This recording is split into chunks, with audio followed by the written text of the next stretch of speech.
नमस्कार, बहुत बहुत स्वागत है। साथ में मैं हूं रजनीकांत। दोस्तों, बिहार की राजनीति और 90 की बात, वो जो दशक रहा है 90 से 2000, लालू प्रसाद यादव और राबड़ी देवी सत्ता में केंद्र बिंदु थे। बिहार की राजनीति लालू प्रसाद यादव से ही होकर गुजरती थी और ये वो दौर था जब ये दावा किया जाता था कि अब जिन निकल कर रहेगा। चुनाव से पहले और चुनाव के बाद कौन सा जिन होता था ये सभी को पता है, मगर आजकल डिजिटल जिन चर्चा में है। सोशल मीडिया की हम बात करें, नेशनल मीडिया की बात करें, तो ये जो डिजिटल जिन है कोई और नहीं निकाल रहा है बल्कि लालू प्रसाद यादव के साले हैं और राबड़ी देवी के भाई हैं। सुभाष यादव हैं, अपने ही बहनोई पर बहुत बड़े बड़े आरोप लगा रहे हैं और उनका आरोप ठीक चुनाव से पहले है। और ऐसा बिहार की राजनीति में पहली बार नहीं हुआ है। बिहार की राजनीति में अक्सर ऐसा मोड़ आया है कि जब चुनाव से पहले पुराने वीडियोस को निकाल करके वायरल किया जाता है या चुनाव से पहले कोई ऐसा जिन निकाल दिया जाता है ताकि पूरे चुनाव तक एक माहौल बना रहे, पूरी कंपैक्टिबिलिटी रहे और लोग इसी पर चर्चा करते रहे। लालू यादव के ऊपर उनके साले ने जो आरोप लगाया कि किडनैपिंग का केंद्र हुआ करता था सीएम आवास, वहीं से सारी डील होती थी। सुभाष यादव और साधु यादव, लालू और राबड़ी के रिजम में ये दो ऐसे भाई थे जो पूरे बिहार की सत्ता को संभाल रहे थे। कहने को तो मुख्यमंत्री लालू यादव होते थे, कहने को तो मुख्यमंत्री राबड़ी देवी होती थी, मगर सुभाष यादव और साधु यादव जिस पर हाथ रख दे उसका भविष्य बन जाता था। मतलब एक बहुत बड़ा पावरफुल की फैक्टर सुभाष यादव और साधु यादव हुआ करते थे। बीच में अलगाव होता है, सब कुछ होता है, तेजस्वी के हाथ में कमान चली जाती है और फिर सुभाष यादव और साधु यादव लालू और राबड़ी से किनारा कर लेते हैं। साधु यादव भी आक्रामक रहे हैं, बहुत सारे आरोप लगाते रहे, मगर जिन आरोपों के बारे में सुभाष यादव आक्रामक हैं ये कहीं ना कहीं पॉलिटिकल स्टंट माना जा रहा है। और सवाल तो ये है कि जिस समय वो केंद्र बिंदु रहा करता था तो उस समय सुभाष यादव भी तो वहीं रहा करते थे, फिर तब क्यों नहीं इसका विरोध किया या मुखर हुए जो आज सोशल मीडिया या नेशनल चैनल पर बैठकर इंटरव्यू दे रहे हैं। सवाल इस बात का भी है कि जब सब कुछ आंखों के सामने होता रहा तो फिर होते हुए क्यों किया गया, और तब अगर मुखर होते तो लोगों को समझ में आता। आज दूरियां हैं, आरोपों का क्या है, आरोप तो लगते रहेंगे। हालांकि लालू यादव की फैमिली की तरफ से इन तमाम चीजों को बेबुनियाद बताया गया है।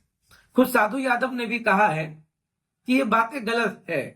आपको याद होगा टाटा मोटर्स की गाड़ियां शादी में मंगा ली गई थी, उस पर भी बहुत बड़ा बवाल हुआ था, मगर बाद में बताया गया कि वो सारी गाड़ियों को लौटा दिया गया। ये जो डिजिटल जिन है, सवाल मेरा यही है कि एन चुनाव से पहले ये डिजिटल जिन आता कहां से, और इन तमाम डिजिटल जिन के पीछे कौन लोग हैं जो चीजों को वायरल कराते हैं, मीडिया में सुर्खियां बटोरते हैं और स्टंटबाजी चलती है। खैर, ये तेजस्वी यादव, लालू यादव, राबड़ी देवी की फैमिली का बात है, वो लोग डील कर लेंगे। कुछ कुछ डील हो रहा होगा, कुछ डील होना बाकी है। सुभाष यादव का क्या होगा, सुभाष यादव बेहतर जानते होंगे। सुभाष यादव ने ऐसा क्यों कहा, क्यों इंटरव्यू दिया, क्यों उनकी आत्मा आज जागृत हुई, कब उनको ऐसा एहसास हुआ कि अब सब कुछ हो गया है, अब ईमानदारी से सब कुछ बोल देना है, तो बोलते भी हैं। दूसरा वीडियो जो सबसे ज्यादा वायरल हो रहा है वो राजद के ही प्रवक्ता हैं, नाम है शक्ति यादव। उनका एक वीडियो वायरल हो रहा है। ये वीडियो कब का है कब का नहीं है, इस वीडियो की पुष्टि मैं तो नहीं करता हूं, मतलब सार्थ नहीं करता है। मगर सवाल यह है कि जिस वक्त वो शराब पी रहे थे उस वक्त जो वीडियो लिया गया होगा उनके बहुत ही करीबी लोग लिए हों और ये फिर वीडियो वायरल होता है। और मुझे ये समझ में नहीं आता है कि जिन लोगों के साथ बैठा जाता है वही लोग वीडियो वायरल करते हैं। जदयू के एक मंत्री का भी वीडियो वायरल हुआ था दुबई में, किन्हीं अपनों ने ही किया था, शक्ति यादव के किन्हीं खास ने ही किया होगा। अब किनके इशारों पर हुआ है यह मुझे नहीं पता। शक्ति यादव अभी तक खामोश है, बता नहीं रहे, मगर उनके लोग कह रहे हैं कि यह किसी न किसी के इशारों पर हुआ है ताकि शक्ति यादव के इंप्रेशन को डेंट किया जाए, शक्ति यादव के कद को तोड़ा जाए, शक्ति यादव का जो विश्वास है राजद परिवार पे उस पे कुछ डेंट लगाया जाए। अब शक्ति यादव जहां पी रहे होंगे, वास्तविक सी बात है कि जब वीडियोज में शराब दिख रहा है तो उसको नकारा नहीं जा सकता, मगर ये वीडियो बिहार का है कि बिहार से बाहर का है, अब तो शक्ति यादव को बेहतर पता होगा। तो ये जो पॉलिटिकल जिन निकलता है, डिजिटल जिन, उस पर ही हम चर्चा कर रहे हैं।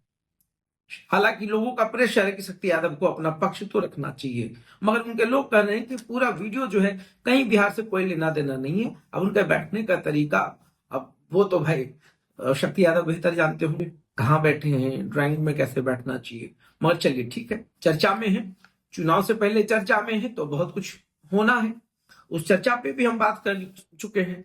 अब देखिए, तीसरा वीडियो बिहार में बहुत तेजी से वायरल हो रहा है।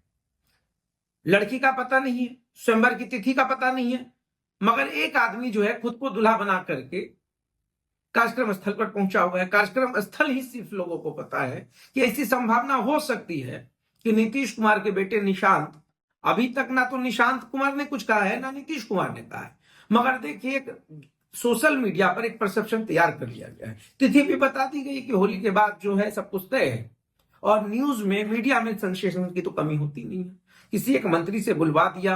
अब कौन जदयू का ऐसा मंत्री और नेता विधायक होगा जो इस सवाल पे ये कह दे कि हम इसका स्वागत नहीं करते। अगर कोई पूछ दे जदयू के किन्हीं नेता से कि अगर निशांत राजनीति में आएंगे तो अब इस पे कौन प्रतिक्रिया ऐसा दे सकता है कि नहीं नहीं निशांत जी नहीं आएंगे, नीतीश कुमार आने नहीं देंगे, ऐसी तमाम चीजों पर कोई कुछ नहीं बोला, सब स्वागत कर रहा है। उसी बीच में एक पोस्टर बॉय का जन्म होता है। ये पोस्टर बॉय कौन है?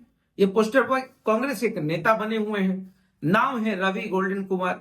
अब ये कह रहे हैं कि राजा का बेटा ही राजा नहीं बनेगा, प्रजा का बेटा राजा बनेगा। अरे नीतीश कुमार ने कहा कब है?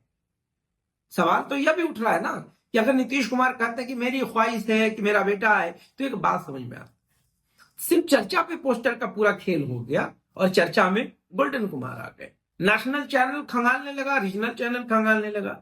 अब तो बिहार में क्या पूरे हिंदुस्तान में शॉर्टकट तरीका है, कुछ ऐसा खेल जाओ, और अब तो शुरू से जानते बड़े लोगों पर आप उंगली उठा दीजिए, आप चर्चा में आ जाएंगे। तो ये चर्चा में आने के लिए ये डिजिटल वॉर भी चल रहा है। फिलहाल बिहार में यही सब कुछ है। डिजिटल जिन निकल रहा है तो डिजिटल वॉर चल रहा है, तो पोस्टर वॉर चल रहा है। किसी का कुछ पता नहीं है। नीतीश कुमार कुछ नहीं कह रहे हैं, निशांत कुमार कुछ नहीं कह रहे हैं, मगर लोग उनको होली के बाद टिकट भी हरनौत से कंफर्म करवा देते हैं और कह भी रहे हैं कि हरनौत से हो गया, सब कुछ तय है, होली के बाद अब निशांत कुमार ज्वाइन करेंगे। और एक आदमी तो दूल्हा बना बैठा हुआ है, ना लड़की का पता, ना स्वयंवर की तारीख तय है, मगर हम तो दूल्हा हैं और किसी और को दूल्हा होने नहीं देंगे। यही कहानी पूरी बिहार में चल रही है। शक्ति यादव अपना क्या पक्ष रखेंगे वो भी देखना दिलचस्प होगा। सुभाष यादव की दावों को किस तरीके से तेजस्वी यादव खारिज करेंगे वो भी देखना होगा। तो बिहार की राजनीति में अभी प्रेशर पॉलिटिक्स भी है, पूरा कुकर है, पूरी केतली चढ़ी हुई है, चाय पत्ती डाल दी गई है, उफान पे केतली है। अगर बाहर निकला तो बिहार की राजनीति का पारा दिख जाएगा। इसलिए बिहार में अब सब कुछ केतली के अंदर है, खोलता रहेगा, गर्माहट होगी, सुगंध आती रहेगी, मगर जब खुलेगा तो फिर बाद में पता चलेगा। तो ये आज सबसे अहम चर्चित जो 3 वीडियोस हैं उस पर हमने कहा अब तो सोशल मीडिया, नेशनल चैनल सिर्फ जो है रेसिपी ढूंढती है, कुछ सेंसेशन मिल जाए उसको पका लिया जाए, और दिन भर के चर्चा के लिए तो बहुत ही अच्छा मुद्दा है। तो देखते रहिए साथ। बहुत बहुत धन्यवाद।